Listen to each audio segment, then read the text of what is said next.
बच्चों, आज से हम गद्य खंड का पाठ 1 प्रारंभ करते हैं और गद्य खंड का पाठ 1 है मैं और मेरा देश।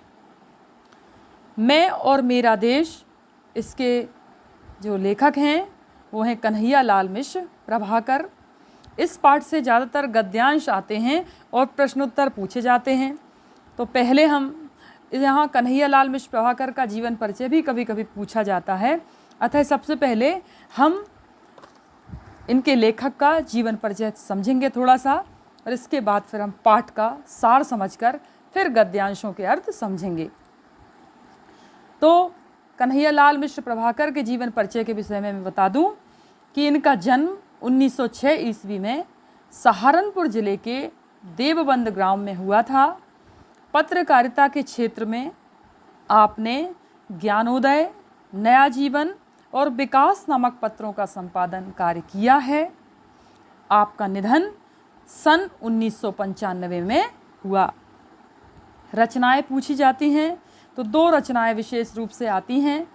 तो अपन लिखेंगे आपकी रचनाएं जिंदगी मुस्कुराई, माटी हो गई सोना आदि हैं। 2 रचनाएं कौन कौन सी हैं?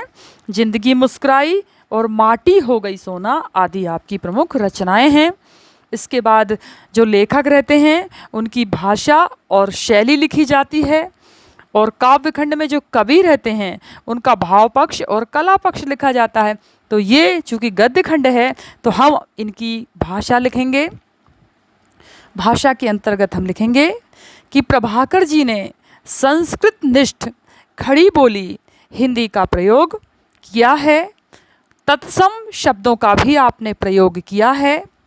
आपकी भाषा जनजीवन के लिए सुबोध एवं सहज है। इसके बाद आती है शैली। शैली के अंतर्गत हम लिखेंगे आपकी शैली सजीव, प्रवाहपूर्ण, सरल और सरस है। कठिन निबंधों को आपने बड़ी ही सरल और सरस शैली में लिखा है। आपने भावात्मक शैली में विचारपूर्ण सामाजिक निबंध भी लिखे हैं। इसके बाद लिखेंगे हम साहित्य में स्थान। तो हम लिखेंगे मिश्र जी गांधीवादी थे। विचारों की उच्चता, आचरण की पवित्रता और जीवन की सादगी आपके व्यक्तित्व की प्रमुख विशेषताएं हैं। हिंदी साहित्य में कन्हैया लाल मिश्र प्रभाकर का स्थान सर्वोच्च है।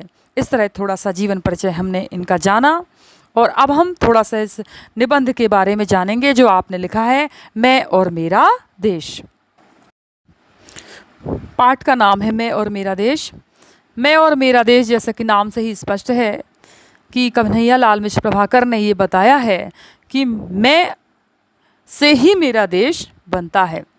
अर्थात व्यक्ति के जीवन विकास में घर, नगर, समाज की भूमिका का उल्लेख करते हुए उन्होंने देश के प्रति व्यक्ति के कर्तव्य बोध को जागृत करने का भाव बताया है, और देश की स्वतंत्रता को ही सबसे मूल्यवान उन्होंने बताया है। व्यक्ति और देश के अंतर संबंधों को व्याख्यायित करते हुए लेखक ने देश के गौरव और सम्मान के लिए प्रत्येक व्यक्ति की देश के प्रति निष्ठा को महत्वपूर्ण बताया है, और इस बात को उन्होंने अनेक उदाहरणों के माध्यम से बताया है। उन्होंने कहा है कि व्यक्ति के आचरण का देश पर बहुत बड़ा प्रभाव पड़ता है, और देश के गौरव और सम्मान का निर्धारण व्यक्ति के आचरण से ही किया जाता है।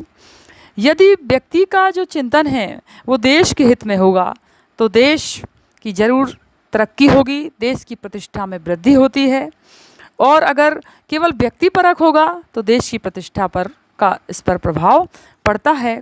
अपने देश के गौरव को बढ़ाने के लिए निबंधकार ने बताया है कि देश के प्रत्येक व्यक्ति को अपने भीतर देश के लिए शक्तिबोध और सौंदर्यबोध जागृत करना पड़ेगा।